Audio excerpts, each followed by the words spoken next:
sanh ly tử biệt vô ngần chi oan đáng sợ nợ trần đáng ghê.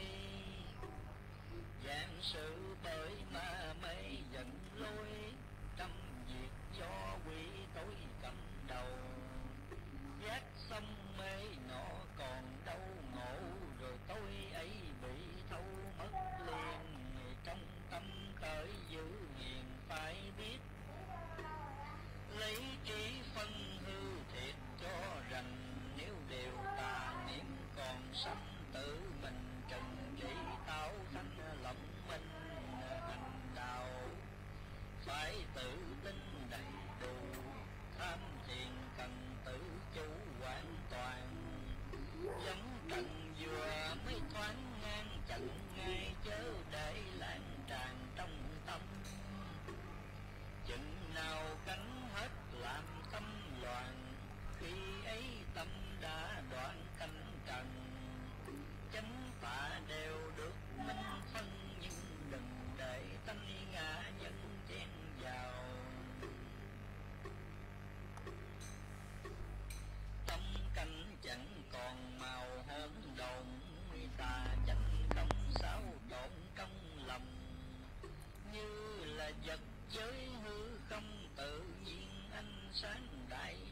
Gì? mới diễn vào. Điều nào? Lúc nào biển cũng sống sao, chúng Nó đã xa đâu. lúc nào đứng yên. Phần lớn bị bạc tiền mà ít ai mà chủ trị được tâm. Nghèo thì bị bác làm cấm, giàu thì bị của giam cầm chung thân. Xưa nay chúng hỏng trần như thế, hơn thua nhau chỉ kể đồng tiền. Dòng đời xuôi ngược đảo điên đều, vô cây cứ bạc tiền mà ra. Chứ tiền bạc người ta tạo nó, rồi người ta lấy khổ vì tiền. Không tiền nói phải cũng điên, có tiền nói quấy cũng chiên người. Trâu bò thì bị người xỏ mũi, người bị tiền bạc cởi trên lưng. Trâu bò chỉ khổ xác thân, người thì xác thịt tinh thần khổ luôn. Khổ đến chết chưa buông được nó, mà nhiều người lại đó làm vinh. Tiền xem trọng nghĩa xem kinh, ngày nay thế giới chỉ tin đồng tiền.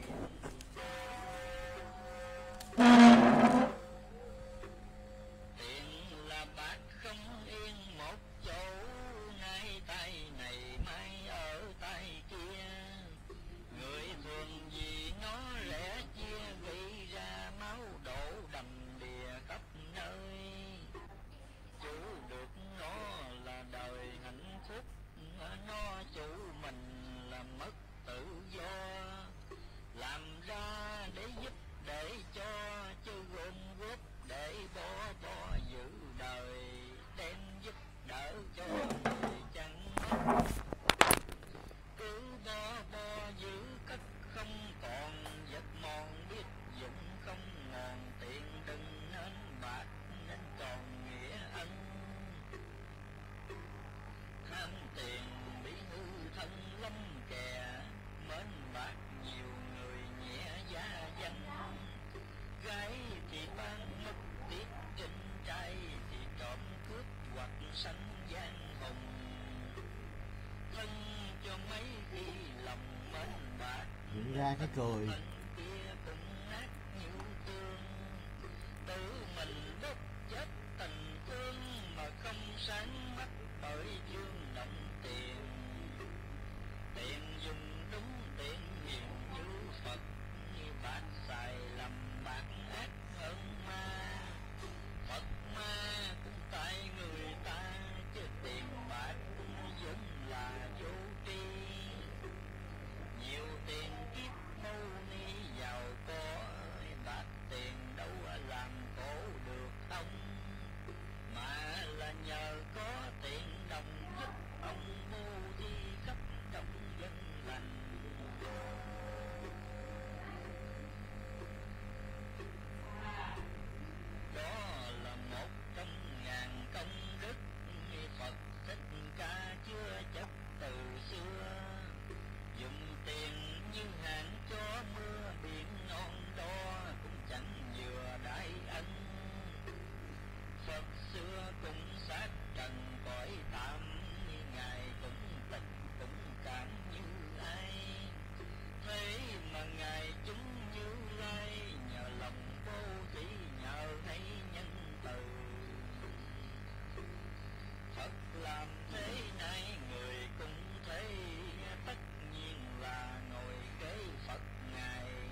nào có xa nhau kéo tay môi mong ghét vào thì đây nên được thuyền tàu có chi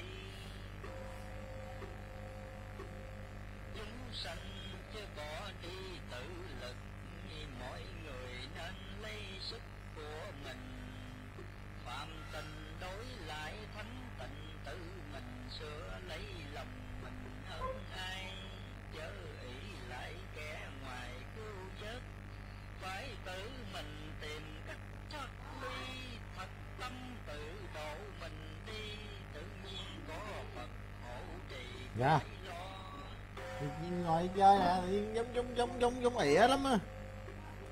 không tự độ muốn cho Phật độ Ra ngồi đây, ngoài đây nè. bỏ không cầm ví dụ mưa xuống ngập đồng trái bông cùng chứ có hồng xanh ra biết tự trị tất là tự độ làm lành còn giữ bỏ không làm dù cho lòng rất muốn ham nếu là việc quy cũng cam nhịn chừa muốn thì cứ làm bừa không xếp trong 10 điều không biết chút điều muốn điều lành chẳng bấy nhiêu điều không giữ lại nhiều gấp ơi cho nên mỗi một lời muốn nói hoặc trước khi muốn khởi việc làm phải cần hỏi lại lương tâm xét coi việc có lỗi lầm hay không gặp việc có thấy lầm bối lỗi liền mình không hiểu nổi giả chân nên tìm hỏi bậc hiền nhân chớ nên nhắm mắt đưa chân đi càng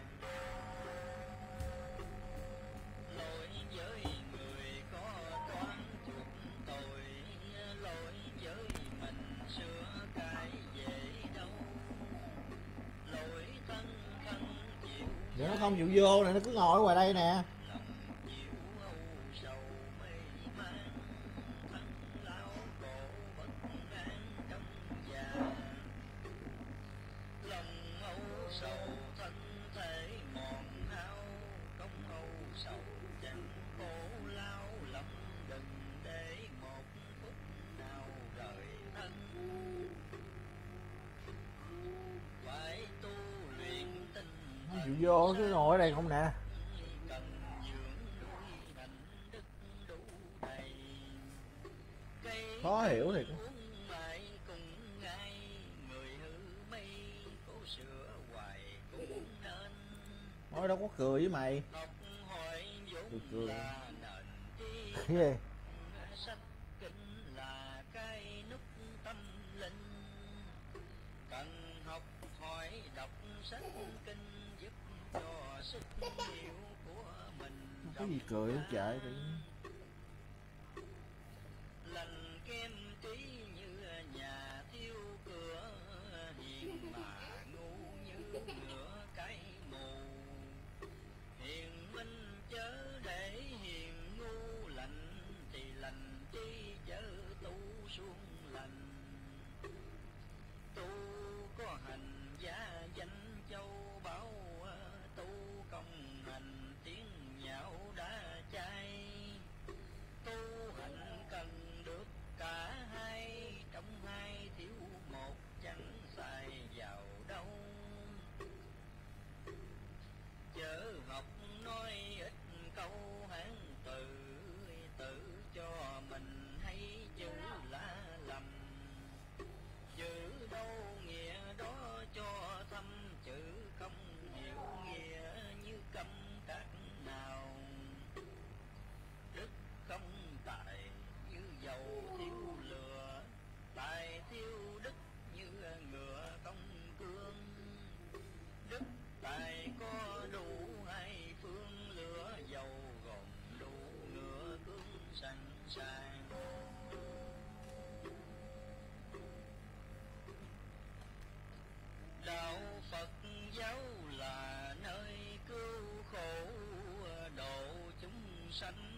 Zero rồi.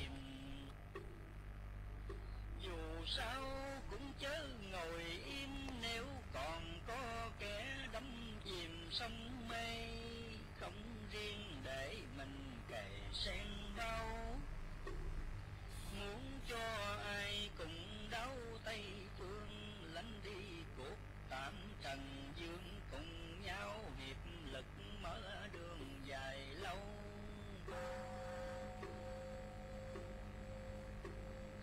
Nơi cõi tạm thiên sầu gian khổ, người tự làm nào có ai gây. Muôn điều bởi một chữ sai, khiến cho sanh chúng đọa đài chung thân.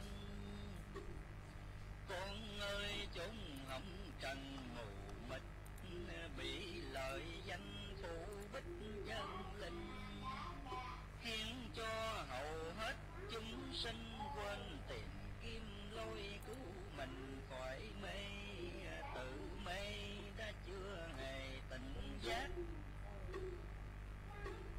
còn làm khốn dẫn dắt người mê. Đường mê thêm lối dọc về gây thành cái thứ bệnh mê lưu truyền. Kẻ đã thức nhớ khuyên người tình, thắp đuốc lên cho cảnh sáng ra. Ở trong tim não người ta nhiệm màu có đủ ráng mà phát minh.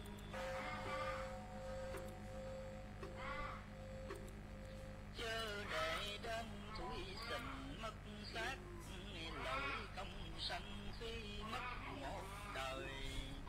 Một khi để kiếp qua rồi, muốn tìm trở lại làm người có thai. Làm người nước làm mãi muôn thuở, cũng là gió xưa có nghiệp lành. Bây giờ nếu biết tu hành, tất là sẽ được trở thành Phật tiên. Con ơi hãy nhớ khuyên sanh chúng, Phật rất xa xưa cũng là người, quyết tâm lánh bỏ Không nói được thôi. đời, đem thân sanh tự đổi nơi niết bàn. Bỏ cả ngày vàng yên ngọc, hy sinh luôn vợ đẹp con cưng. Một lòng hành đạo xa thân diệt, chi cũng bỏ chỉ cần từ. Ê, giật con. Thương sanh chung diệt chi chẳng hoàng, tìm đau màu tánh mạng xem thường. Nhờ lòng đầy đủ nghĩ cương. Hả? Nó đứng đằng sau cái máy quạt này nè, đang mở mà.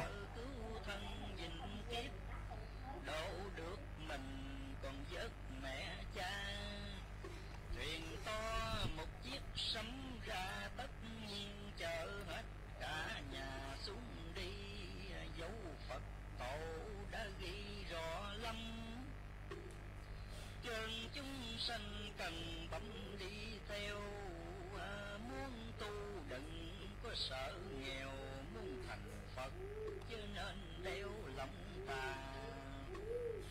Muốn việc đã nhiễm qua có bỏ, cố bỏ đi dù có mất công.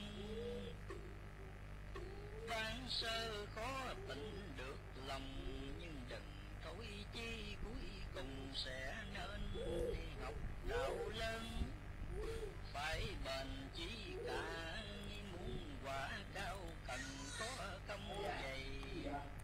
Thích ca chân quả Như Lai, cũng nhờ chí cả công dày mà nên. Phật thành được, chúng sanh thành được, thanh giới phàm chỉ một bổn lai. Khác nhau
sâu quá cô mình tu không được ai tu cho mình.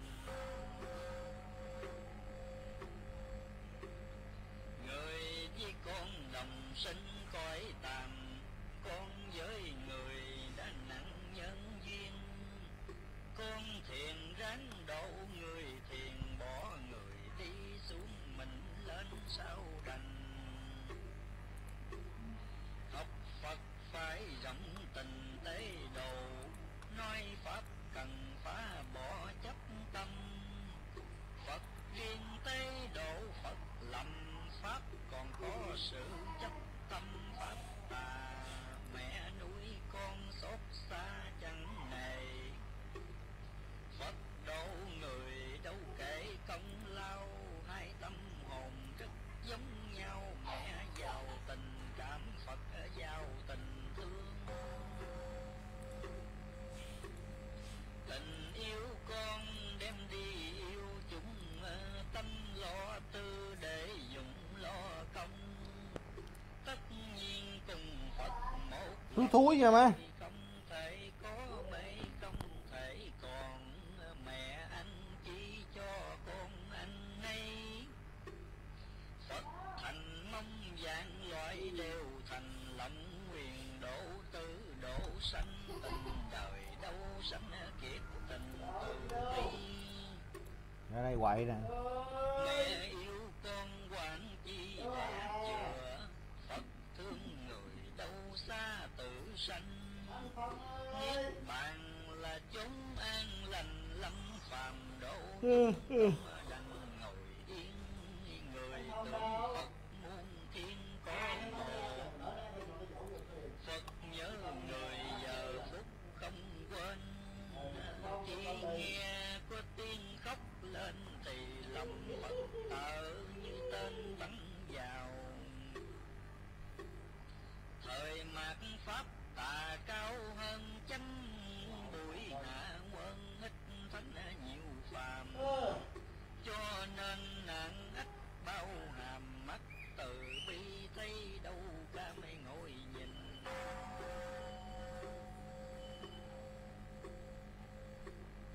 Cậy sức mạnh chúng sanh gây hòa, ý tài cao thiên hạ khởi binh. Giết người người giết lại mình, càng xem càng bắt động tình từ bi. Quá thông thái người trời Phật, lâm dân minh chúng miệt quyền cơ. Khi trời trời phạt bất ngờ miệt quyền cơ, bị quyền cơ trị chân triệu ức năm qua từng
sâu không cần kêu cứu ai hầu cứu cho, niệm Phật chẳng béo nó chi Phật. Phật cũng không mong nhắc đến tên, chúng sanh muốn Phật vớt lên, cho nên mới tưởng niệm tên Phật Ngài. Phật nguyện độ muôn loài thoát khổ, nên khi nghe ai có lời xin, Phật thêm đồng tâm bi tình, như là mẹ thấy con mình lắm tay. Phật nhất định không sai lời nguyện, nhưng chúng sanh phải niệm chí thành. Chỉ là một niệm trọn lành cũng là được Phật nhân hành đến nơi, hoặc chẳng niệm một lời chi cả. Nhưng thường hay có giả từ bi, trần ai chẳng nhiễm vật gì, cũng là được Phật hộ trì ngày đêm.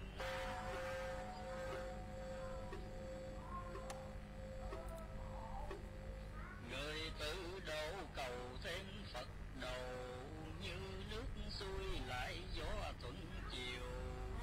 Đường về chống biết bao nhiêu, được hay sức độ mau siêu phạm trần.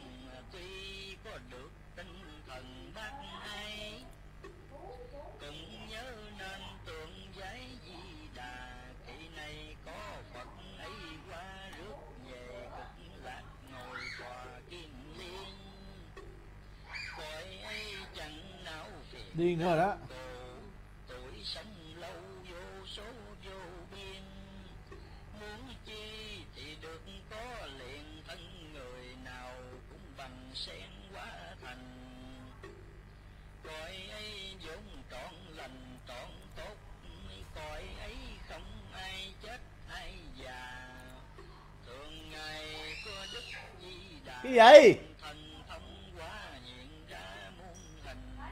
Người nào cũng quanh mình đều sang, ai cũng đều viên mãn thần thông. Đường xa muôn dặm tây đông, những đi chỉ mất độ trong phút giờ.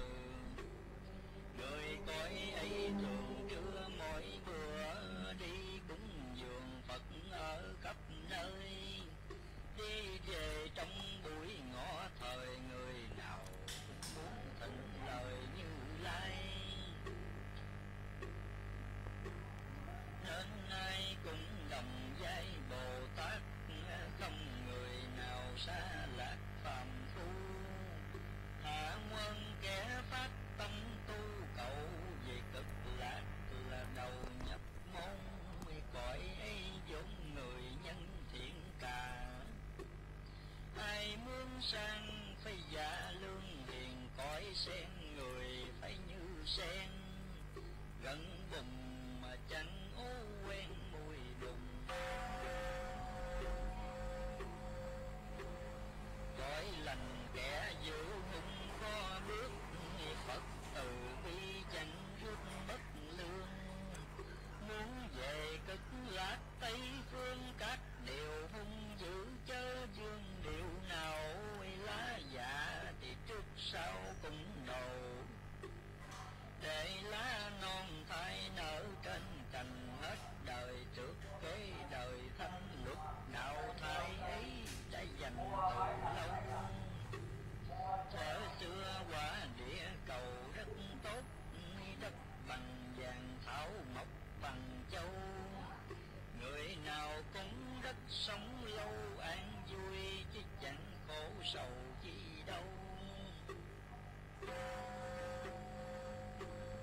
Người nào cũng dung nghi tốt đẹp, ai cũng đều hiền đức thông minh.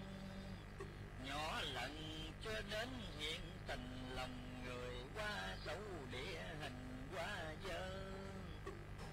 Đến lúc phải ban sơ lập lại, có tránh ngài có đại biến di. Chính là cũng một cuộc thi, ai rơi ai đậu trong kỳ này đây. Bước tiếp dẫn kỳ này cũng tới, rước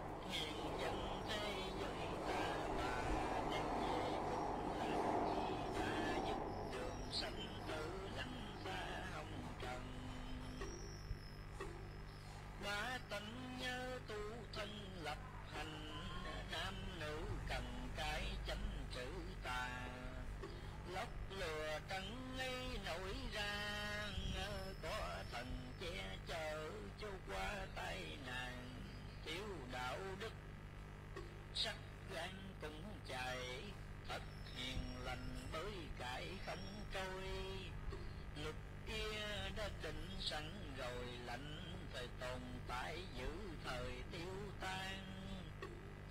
Ngòi pháo đốt tất gian tiếng nổ, quả gây ra thì khổ hại thân. Cũng nên xét kỹ xa gần cho hồn khỏi đọa, cho thân khỏi đài. Hồn bị đọa khó khai ngộ được, thân bị đài khó vượt lao lung. Dân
Rồi chưa ngủ luôn. có thể thôi đâu có làm hay không việc Ngó tay đó rồi. tại người người đâu bông đó không rời ngoài đầu. Thấy má buồn ngủ không?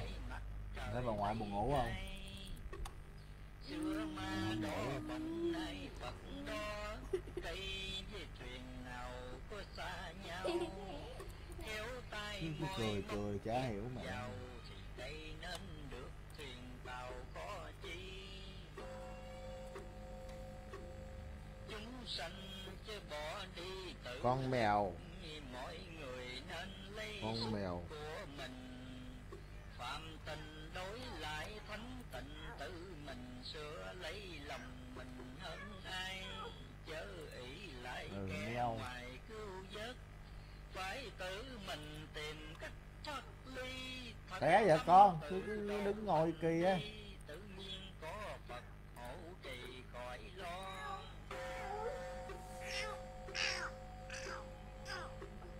không tự độ muốn cho Phật độ, các nào như đất bỏ không đồng, ví dụ mưa xuống ngập đồng trái bông cùng, chứ có hồng xanh ra. Biết tự trị tất là tự độ, làm lành giữ bỏ không làm, dù cho lòng rất muốn ham, nếu là việc quay cùng cam nhìn vừa, muốn thì cứ làm bừa không xếp Gì? trong 10 điều không biết chín điều, muốn điều lành chẳng bấy nhiêu, muốn điều hung giữ lại nhiều gấp mới, cho nên mỗi một lời muốn nói, hoặc trước khi muốn khởi việc làm, phải cần hỏi lại lương tâm xem coi việc có lỗi không, gặp việc có thấy lầm bối rối, riêng mình không hiểu nổi giá chân, nên tìm hỏi bậc hiền nhân, chớ nên nhắm mắt đưa chân đi càng.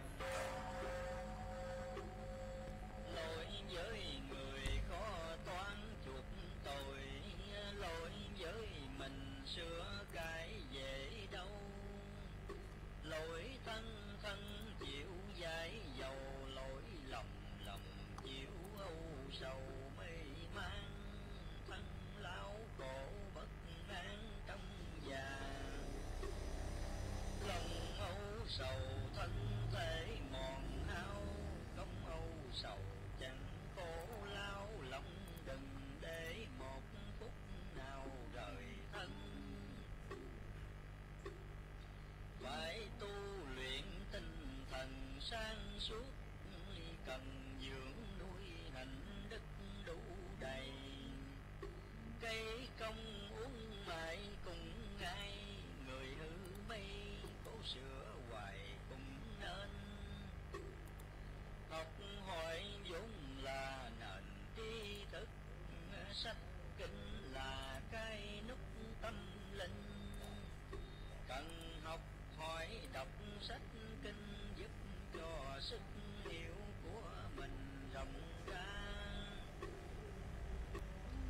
đạo Phật giáo là nơi cứu khổ độ chúng sanh, không bỏ một ai, lòng yêu thương khắp nhân loại, không hề muốn thấy một ai khổ trần, đường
sao cũng chớ ngồi im, nếu còn có kẻ đắm chìm sông mê, không riêng để mình cày sen bao.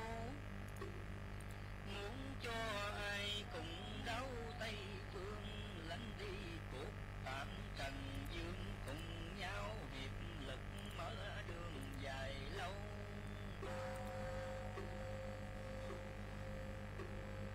Nơi cõi tạm thiên sầu gian khổ, người tự làm nào có ai gây. Muôn điều bởi một chữ sai, khiến cho sanh chúng đọa đài chung thân. Con ơi chốn hồng trần mù mịt, bị lợi danh phủ bích chân linh, khiến cho hầu hết chúng sinh quên tìm kiếm lối cứu mình khỏi mê.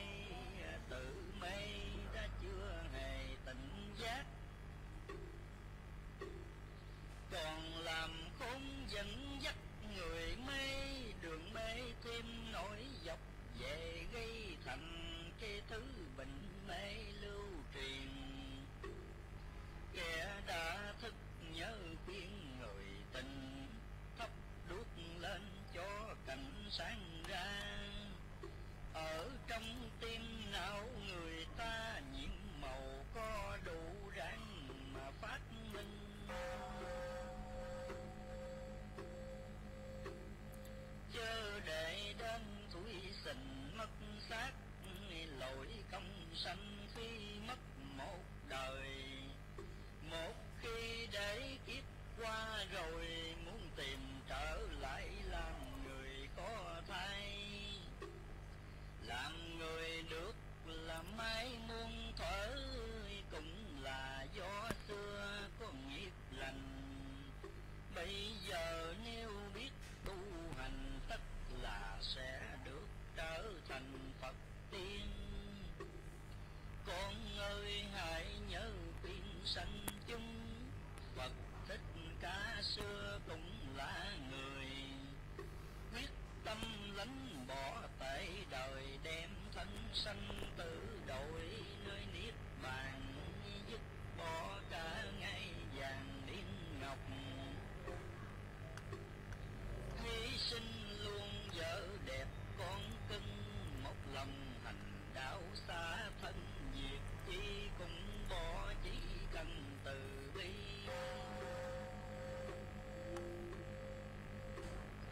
Thương sanh chung diệt chi chẳng hoàng, tìm đau màu tánh mạng xem thường. Nhờ lòng đầy đủ nghị cương, Thích Ca đắc đạo danh dương khắp trần. Rồi thôi bác ngủ đi, không có ngủ đâu, đảm bảo luôn. Được mình còn giấc mẹ cha, thuyền to một chiếc sấm ra, tất nhiên chở hết cả nhà xuống đi. Dấu Phật tổ đã ghi rõ lắm, chân chúng sanh cần bấm đi theo. Muốn tu đừng có sợ nghèo, muốn thành Phật cho nên đeo lòng tà. Muốn diệt đã nhiễm qua có bò, cố bỏ đi dù có mất công. Đáng sơ khó tỉnh được lòng, nhưng đừng thối chi cuối cùng sẽ nên học đạo lớn. Phải bền chí cả, muốn quả cao cần có công dày. Thích Ca chứng quả Như Lai, cũng nhờ chí cả công dày mà nên. Phật thành được, chúng sanh thành được, thanh giới phạm chỉ một bổn lai. Khác nhau kẻ tình người sai, chứ ai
tất có nó đập á, tất có đập nát hết.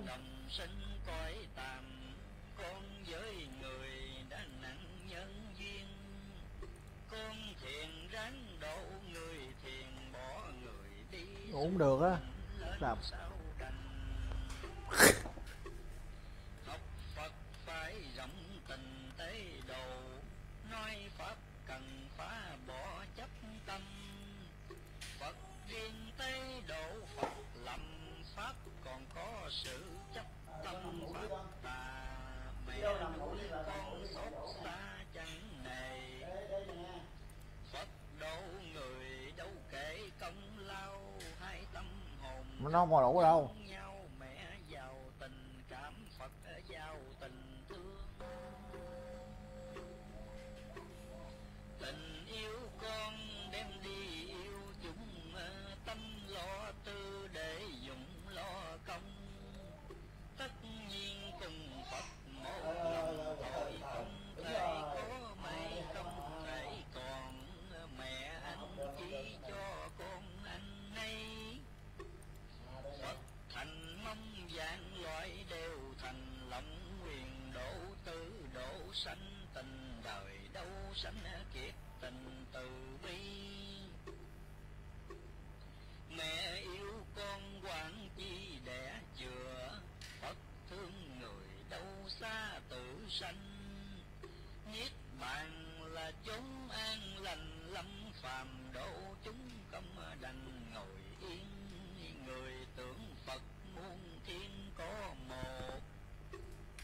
Phật nhớ người giờ phút không quên, khi nghe có tiếng khóc lên thì lòng Phật thở như tên bắn vào. Thời mạt Pháp tà cao hơn chánh, bụi hạ quân ít thánh nhiều phàm. Cho nên nạn ít bao hàm, mắt từ bi thấy đâu ra mới ngồi nhìn.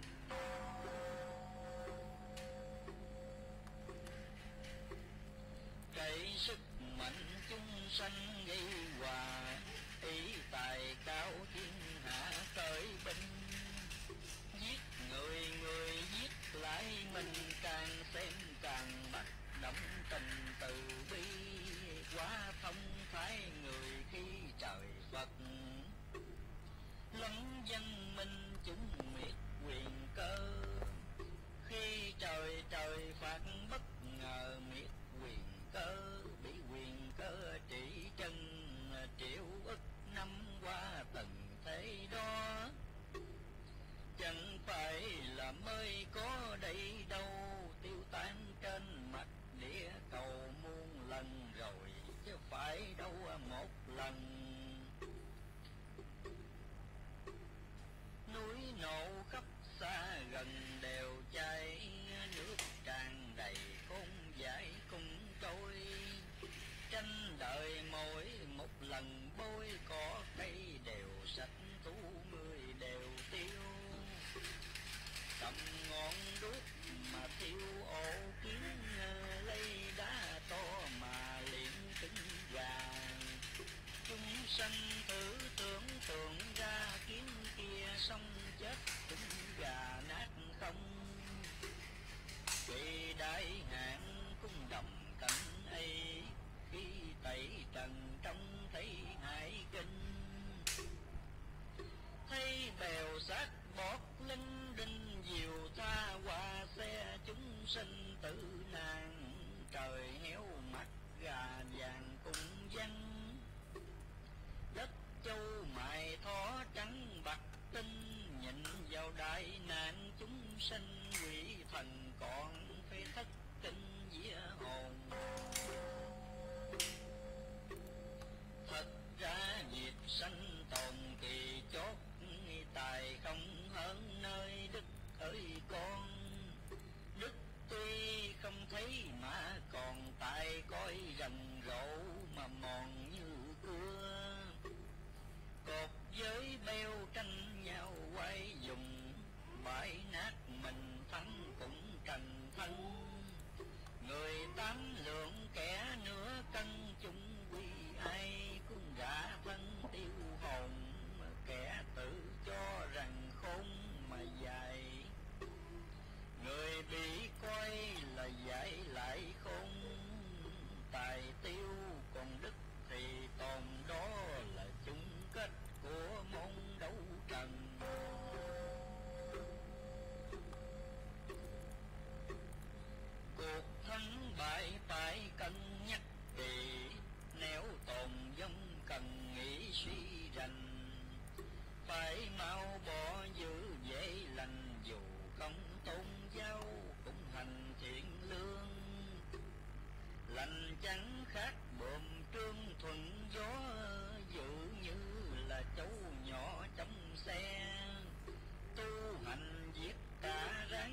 sao thân lạ nhiều.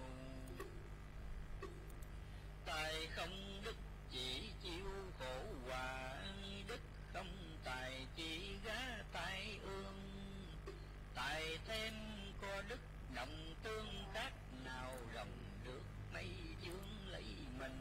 Không chịu ngủ là không chịu ngủ. Có tôn giáo phải dình chánh đạo, không Có tài cũng tạo hiếu trung. Ở ăn đạo nghĩa bất cùng, khác nào cá nọ mà chúng vô lờ.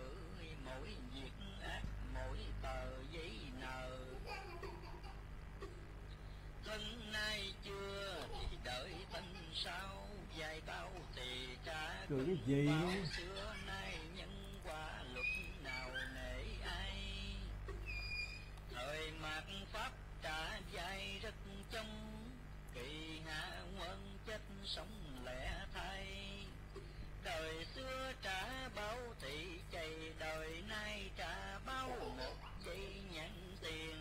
Tiên qua bước quần nguyên trần tục, thánh lộn đường giây phút phàm phu. Tu hay là chẳng có tu, bề ngoài không kể gì tu tâm hồn. Tâm giác được phàm nhân qua thanh, tánh mê còn tiên dính hồng trần. Thăng trầm tự xử lấy thân, lấy câu nhân quả định thân khỏi lầm. Tự xét mình khởi tâm thiện ác, tự xét mình tạo tác hung hiền, khỏi cần hỏi ý thần tiên. Tự mình cũng biết nghiệp duyên thế nào, ăn chanh muốn ngọt ngào không được. Làm giữ mong có phước khó thay, một cùng với một là hai. Chồng chi hưởng nấy xưa nay không lầm. Con thương chung rồi. đòi vừa, Phật nằm đời bắt của lòng vàng.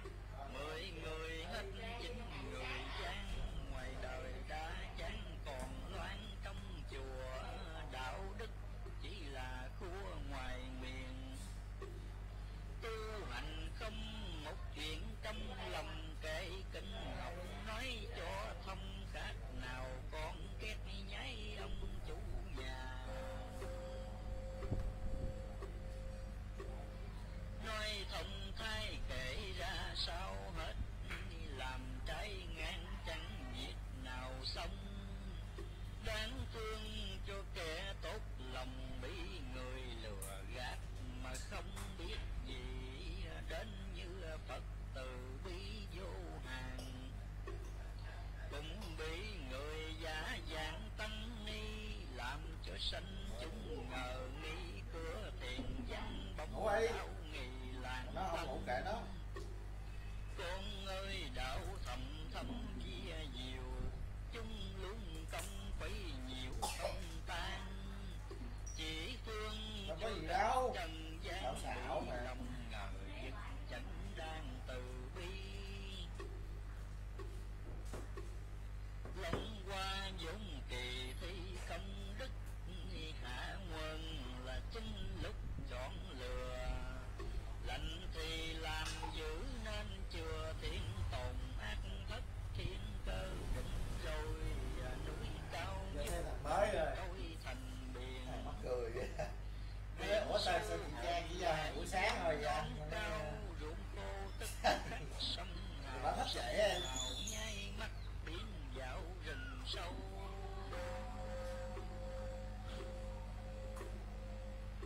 Bà thích vậy em chứ đâu có gì đâu. Cuộc thay đổi lời đâu nói càng, cơ nhiệm màu biết dặn sao cùng. Từ bi với kẻ Cái gì là sao? an tâm nhờ Phật hộ. Cái gì là sao? Ngày đêm giữ ráng bỏ, chứ thêm việc dữ.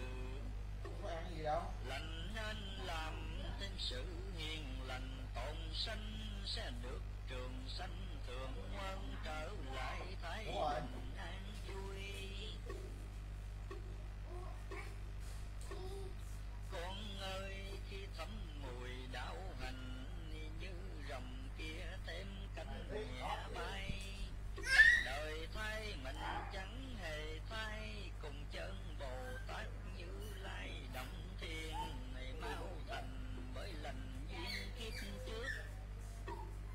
sớm nên do trưởng phước hiện nay Chứ có khó chịu công điên khùng. lương lạc một ngày được Nó nhiều hơn cả bỏ hoài suốt năm. nói vậy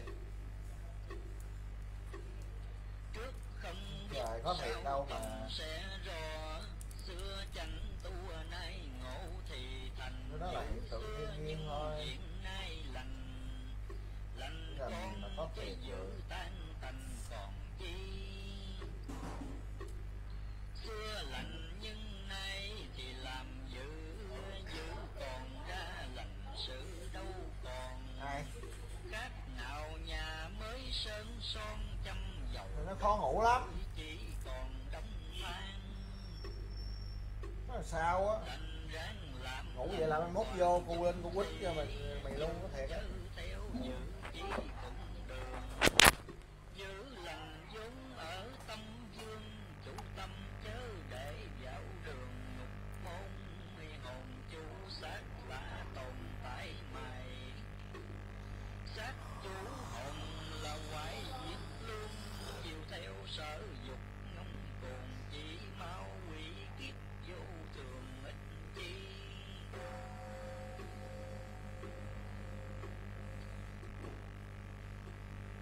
Lấy thần trí chỉ huy thể xác không dẫn dắt nương tà. Học theo gương Phật Thích Ca, lấy thần trí đạo thắng qua dục trần. Đời tàn lấy nhầm cơn quái diệt, kiếp tạm còn gặp dịp sai sàng. 10 phần hết 9 phần tan, 1 phần còn lại toàn vàng với dâu.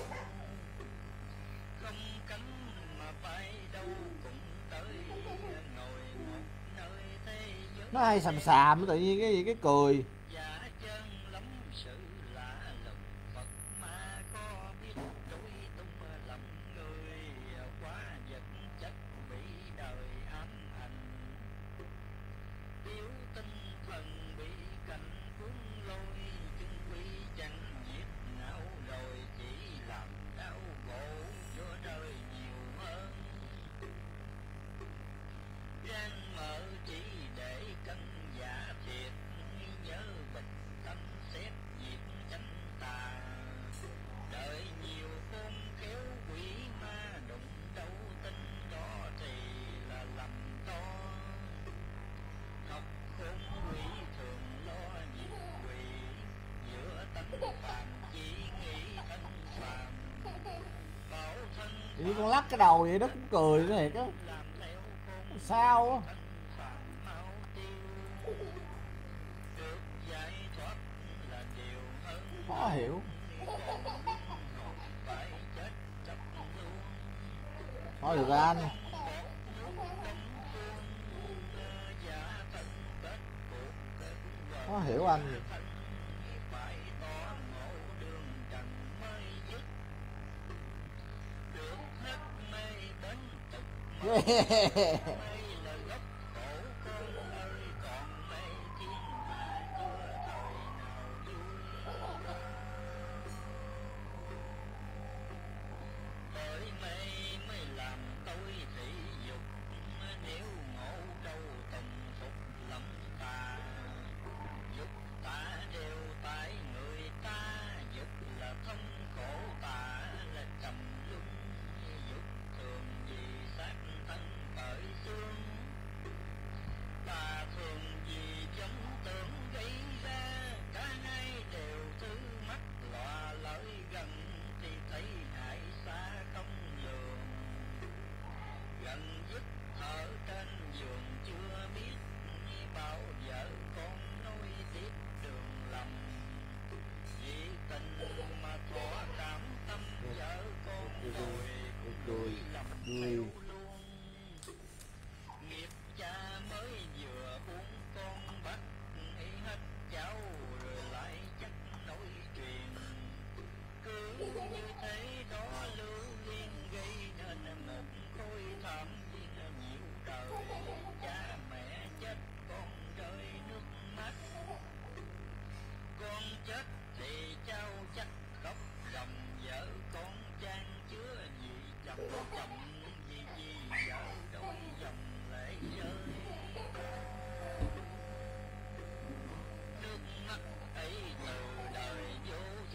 Gì? Thôi ra đi con, hồi đụng đầu bây giờ đó. Mới vô đó chơi nữa, có nó đụng đầu bây giờ. Má cho nó vô trong bàn luôn rồi nè.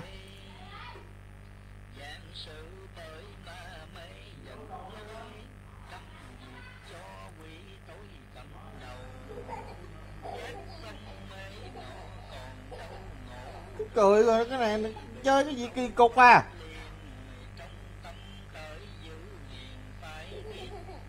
Rồi đi ra rồi.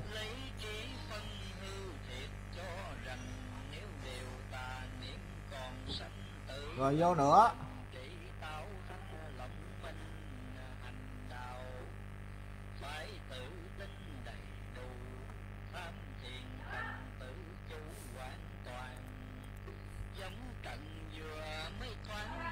Ở đây nè, nó ngoài đây nè. Nó không chịu vô nè.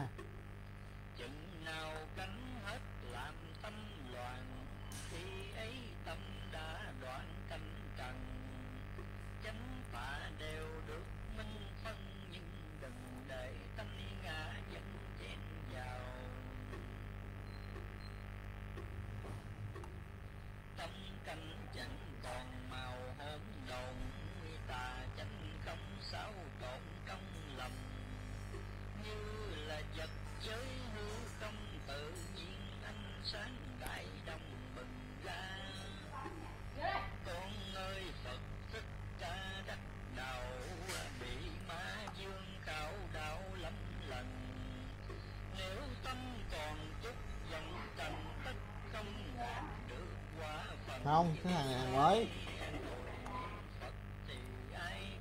giọng méo méo mắc cười với đái luôn. Không Nam.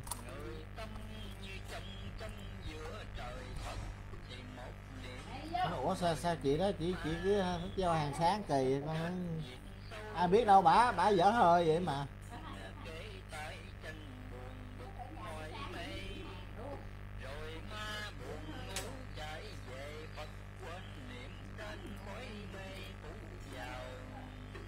Có sao đâu, trời nghĩ sao nghĩ.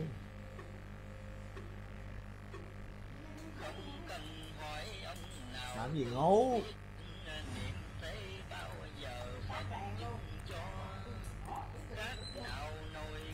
Đi ngủ đi.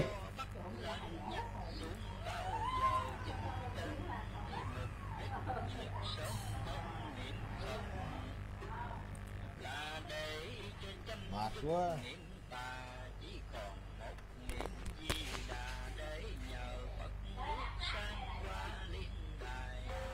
Mà nó không chịu ngủ thôi má ơi. Sao tự nhiên má cứ kêu nó đi ngủ hoài vậy? Nó làm con bực á, con la đó đó.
Thôi đừng ru nữa má ơi, đều viên không có hiệu quả đâu. thông đường xa muôn dặm tây đông, Nó không có ngủ đừng lo. chỉ mất độ trong phút giờ. Người coi ấy thường trưa mỗi bữa đi cúng dường Phật ở khắp nơi, đi về trong buổi ngõ thời người nào cũng muốn thịnh lời Như Lai, nên ai cũng đồng vai Bồ Tát, không người nào xa lạc phàm phu. Hạ quân kẻ phát tâm tu cầu về cực lạc là đầu nhập môn, cõi ấy vốn người nhân thiện cả. Ai muốn sang phải giả lương hiền, cõi sen người phải như sen, gần bùn mà chẳng ô quen mùi bùn. Cõi lành kẻ giữ hung khó bước, Phật từ bi chẳng rước mất lương. Muốn về cực lạc Tây phương, các điều hung dữ chớ dương điệu nào, lá dạ thì trước sau cũng đầu, để lá non thay nở trên cành hết đời trước kế đời thanh luật đạo thái ấy đã dành từ lâu. Thuở xưa quả địa cầu rất tốt, đất bằng vàng thảo mộc bằng châu, người nào cũng rất sống lâu an vui, chứ chẳng khổ sầu gì đâu. Người nào cũng dung nghi tốt đẹp, ai cũng đều hiền đức thông minh, nhỏ lần cho đến hiện tình lòng người, quá xấu địa hình quá dơ. Đến lúc phải than sơ lập lại, có tránh ngày có đại biến di, chính là cũng một cuộc thi ai rơi ai đậu trong kỳ này đây. Đức tiếp dẫn kỳ này cũng tới, rước hiền nhân thế giới ta bà, đem về cực lạc di đà, dứt đường sanh tử lánh xa hồng trần. Quá tánh nhớ tu thân lập hành, nam nữ cần cái chánh chữ tà,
kỳ cấp liệt chúng sanh cần